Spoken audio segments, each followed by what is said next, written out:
Hey y'all, so this month on the podcast we are talking all about manifestation, and part of manifestation is designing the life that we want to have, that we wish to create, and an element of that is your morning routine. Now, I know that a lot of people talk about morning routine ad nauseum, and to be honest, I cannot stand the way that morning routine is taught and emphasized. And so if you ever have found yourself in a place where you kind of are bumping up against a lot of resistance to your morning routine, then this video I think is going to help you a lot, because I am one of those people who doesn't really like routine, who doesn't like being told what to do, and has a high value and need for variety.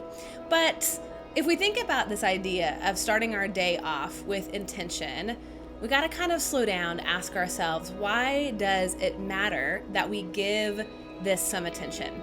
And we've all heard that having a practice in the morning alters your state. It helps your productivity. It helps you connect to the divine. It shifts your brain functioning, overall health, which are all great. However, I would argue that all of those reasons for doing it aren't real enough for us.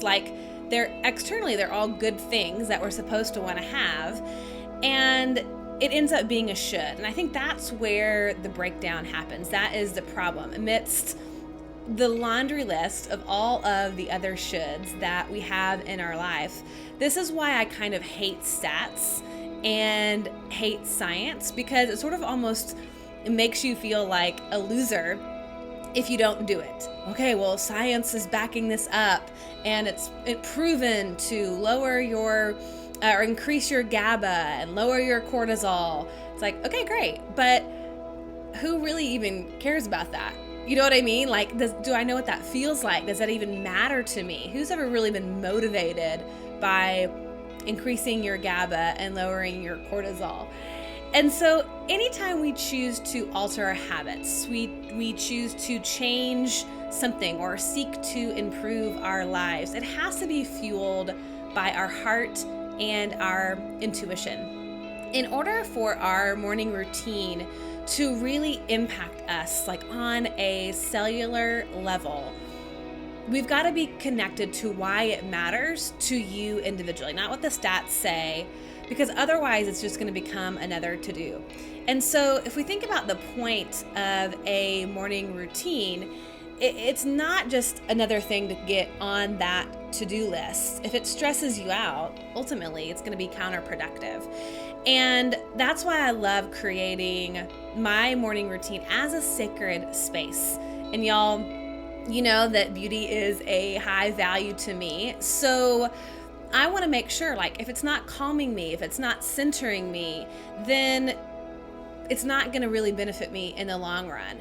And so this is where we have to change up how we're thinking about it, shift how we're thinking about it, and really finding a way to anchor ourselves emotionally into why it matters to us, because otherwise you rebel against yourself. I can't tell you how many times I have created my schedule where it's okay, I'm going to get up at this certain time and I'm going to do this morning meditation, or I'm going to move my body, or whatever it is, only to find that I'm sort of middle finger up to my own routine that I have set. I'm rebelling against myself. So the beautiful thing is that when we cultivate a practice with ourselves, a commitment to ourselves, it really is so incredibly rewarding. It instills trust and integrity with ourselves, where we do what we say we're going to do. We show up when sometimes we don't want to. We show up because we know that this is something that is really in benefit of ourselves. It's intentional. There's a responsibility factor. It's not so reactionary. But again, we got to think about it in a different way, so we don't end up in that self-sabotaging, kind of rebellious place. So I want to offer you 3 questions that you can begin to ask yourself as you are contemplating creating your morning routine.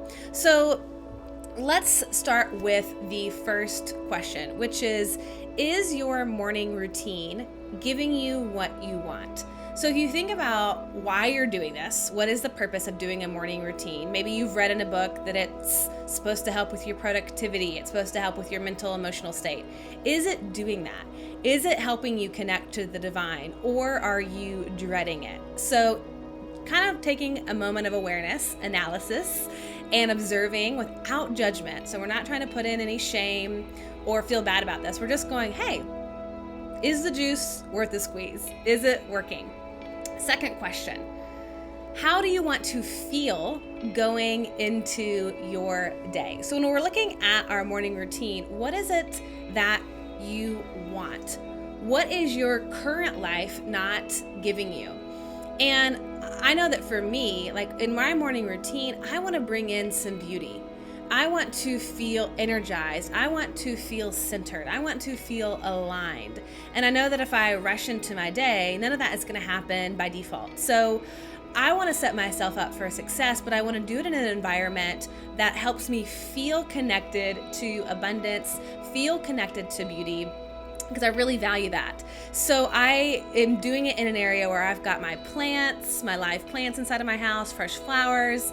I got my essential oil diffuser going. I light a candle. I've got inspiring books, a beautiful journal. I want to make sure that how I'm doing it is a reflection of what I'm trying to get as well. And we have to allow our brain to align with those feelings. So if you think you don't have time, if you think your morning routine is going to exhaust you even more, if you think it is going to be miserable, what kind of emotion do you think that is going to create? And even when we use the word routine, like honestly, I can't even call it a morning routine. And anytime I hear somebody talking about it, it just turns me off completely. And so we have to remember that the language that we use, the words that we choose are powerful, and they can create a specific emotion. And so if you are using a word like routine that ends up triggering you into resistance or to self-sabotage, try changing up the language that you're using. So maybe it is a morning presence. Maybe it is a morning tune-in, a morning pause, a morning alignment. Think about changing that word routine that doesn't feel so cold or harsh or militant or restricted, and come up with something that feels more expansive, that draws you into it. So again, what is the emotion? How do you want to feel going into your day and going into your morning sacred pause? And then the third question is, what do you want to give yourself permission to do? So if you could let go of the perfection and the list of what everybody tells you you should be doing in your morning routine and somebody else's prescription plan for your life, what is it that you need to give yourself permission to do? Like, I know for me, I had to give myself permission in my morning routine to change it up every day, to not do the same thing, to allow myself to have variety in what I'm doing. So some days it's meditation, some days it's moving my body, some days it's journaling or reading or podcasting or whatever it might be. Just sitting outside and taking in nature. I had to give myself permission that it didn't need to be super structured. So what do you need to give yourself permission to do? All right, so in order that we create this beautiful new morning ritual for ourselves, I think it's important that we have some criteria that becomes, at least to me, non-negotiable. And the first is that I believe our morning ritual has to be guided by intuition. Not a lot of people talk about this, but this is where we can't have somebody else define what this is supposed to look like for us. It doesn't have to be the same. It doesn't have to be what your spouse is doing or your friend is doing. Let yourself kind of close your eyes, connect inward, and ask yourself, what do I need today? What would allow me to feel more aligned, more grounded, more centered? And let your morning ritual be guided by your intuition. The second non-negotiable is that it's got to light you up. Like, seriously, you want this to feel emotionally compelling. What would nourish you? What would give you energy? What quality of life do you really want? And is your current routine serving you in that way? Or is it something that you dread and that you do not look forward to? So it's got to light you up. Third, and this is a non-negotiable, I think, is that it's got to include gratitude. So I know that there's a lot that is up for grabs as far as what this looks like. But when you offer and sink into gratitude every single day, this is going to sync you up with the divine and aligns you to manifest anything. It is sort of that secret sauce that you'll find over and over again is consistent, and it shifts our perspective. Like that, more than anything in what I do in the morning, is the one thing that I make sure to include no matter what else I am doing that has a lot of variety in it. So ultimately, I just want to encourage you to take the pressure off as you're thinking about your morning routine, your morning ritual, your sacred space. Take the pressure off, because a lot of people are going to say, well, all successful people do this, or you can't be successful unless you do this. But you got to find what works for you.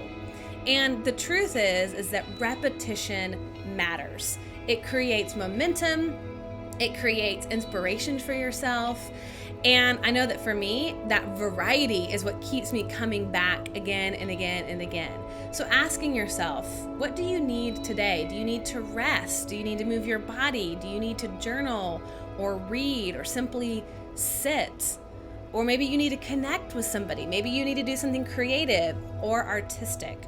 But the idea is that when we can align with our highest self on a regular basis, every day, connect to the divine, to express that gratitude in a way that really expands us and connects us to a more abundant state, then we can create and manifest what it is that our heart truly desires. All right, so tune in for the rest of the month to the Living Fully Alive podcast for all things manifestation, and I'll see you next time.